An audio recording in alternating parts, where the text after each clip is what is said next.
La única nota al pie que voy a agregar es, bueno, pero ustedes me podrían decir, la inflación aún es alta. Sí, aún es alta, pero quiero decirles que la inflación a mitad del año que viene se va a terminar.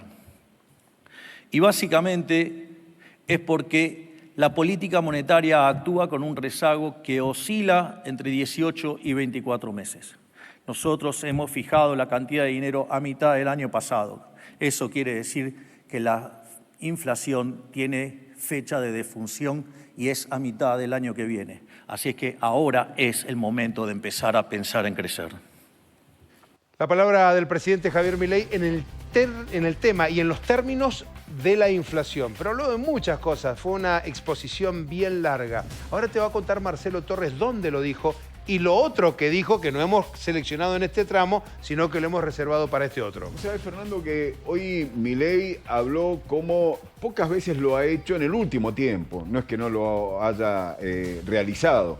Durante el primer año de gestión tuvo 2 o 3 intervenciones que todos recordamos muy conceptuales y desde la teoría donde él intenta explicar en términos técnicos, bajándolos, algunos de ellos, al llano. Aquí estaba en un foro de empresarios, inversionistas y demás, para el que estaba hablando cerca del mediodía, tratando de explicar qué es lo que le aplicó al país como plan económico y que se va cumpliendo de acuerdo con su perspectiva. Cuando él dice, no es una creencia que se va cumpliendo, él está sosteniendo sus dichos con datos. Por ejemplo, 15 puntos del PBI, vamos a recordar algunas cosas, 15 puntos del PBI de ajuste. Nunca se había hecho esto en la historia del país. Él habló de 100 años de que se viene aplicando con diferentes gobiernos, independientemente de su ideología, más o menos la misma receta que ha desembocado en lo que ocurrió hacia fines del 2003, que un poco explican de alguna manera cómo llega el libertario al gobierno argentino, cómo llega un anarcocapitalista, el primero en toda la historia de la humanidad, al menos al frente de un gobierno. Se dijo a sí mismo también, dice, este es el gobierno más reformista de la historia y uno de los más reformistas a nivel global. Está hablando de alrededor de 1.500, 1.600 reformas que se van aplicando gradualmente, prácticamente todos los días. Dijo que hay una reducción de impuestos, donde quizás el más importante es el del impuesto país, entre 11 y 13 impuestos que todavía quizás buena parte de la ciudadanía no lo está percibiendo. Habló de una reforma, esto que tantos venimos adelantando hacia fin de año, donde se viene la reforma fiscal, la reforma laboral y también la previsional. Habló de las provincias, por sobre todas las cosas, donde dicen, ahora la competencia se va a dar entre estas provincias y el voto va a ser de pie o a pie. ¿Sabe qué significa esto? ¿Sabe usted qué significa? Dice que ahora la gente va a votar caminando, ya no solo con la cabeza. Dice, donde no me convenga me voy a ir. Dio ejemplos. Elon Musk en Estados Unidos, que se fue de un estado a otro donde tenía beneficios fiscales. Dio el ejemplo de Galperín, que tuvo que dejar el país para irse al lado, a la segunda provincia más importante, claro, que tiene el país, que es Uruguay. Dice, eso va a ocurrir en las provincias porque se viene la reforma que está adelantando de un solo IVA para todos, dice nosotros. La nación nos vamos a ocupar de recaudar el IVA nacional y las provincias su propio IVA y van a tener que ser competitivas entre ellas. Y por supuesto, fue muy teórico, pero también fue muy agresivo, al estilo Milei. Decías al comienzo del noticiero, se encendió. ¿Y querés ver cómo se encendió? A ver, Mirá. dale. Yo no vengo acá a llorar, sino que el problema más grave fue esa estupidez de ley que sacó el imbécil, incapaz, infradotado de Guzmán,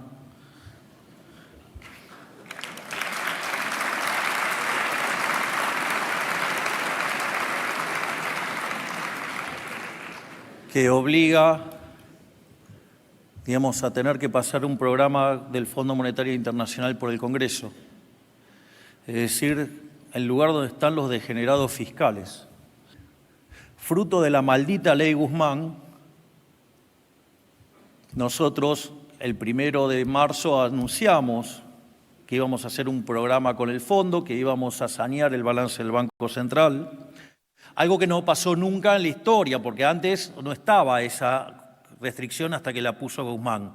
Por lo tanto, todos los que hicieron acuerdos con el fondo sin esa restricción y que se quejaron del modo de la masterclass que le metimos a la política, y que les duele, porque todos esperaban que no lo pudiéramos pasar por el fondo, por el Congreso, empezaron a llorar como siempre los ñoños republicanos. Que dicho sea de paso, la verdad, digamos, no me importan sus sentimientos. Yo juego dentro de la ley, soy bilardista y dentro de la cancha vale todo. Todo lo que permite el reglamento. ¿Estaba permitido en el reglamento? Sí. Bueno, que la vayan a buscar, la tienen adentro. Durante marzo y mitad de abril nosotros teníamos un acuerdo de confidencialidad con el fondo y no podíamos hablar. Y mientras que nosotros permanecíamos callados, mientras que las imbéciles de los periodistas decían que no hablábamos porque estábamos asustados, no hablábamos porque no podíamos soltar información.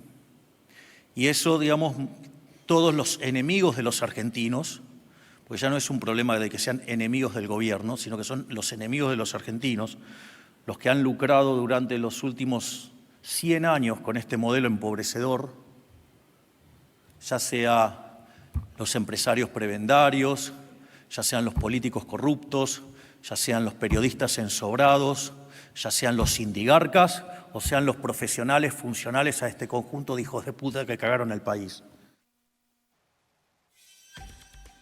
Mira vos, bien encendido, como lo decíamos. Vamos a cerrar este costado, pero enseguida abrimos el otro, que hablábamos con Camilo Tiscornia, que es una inflación que va a la baja, una brecha que es negativa,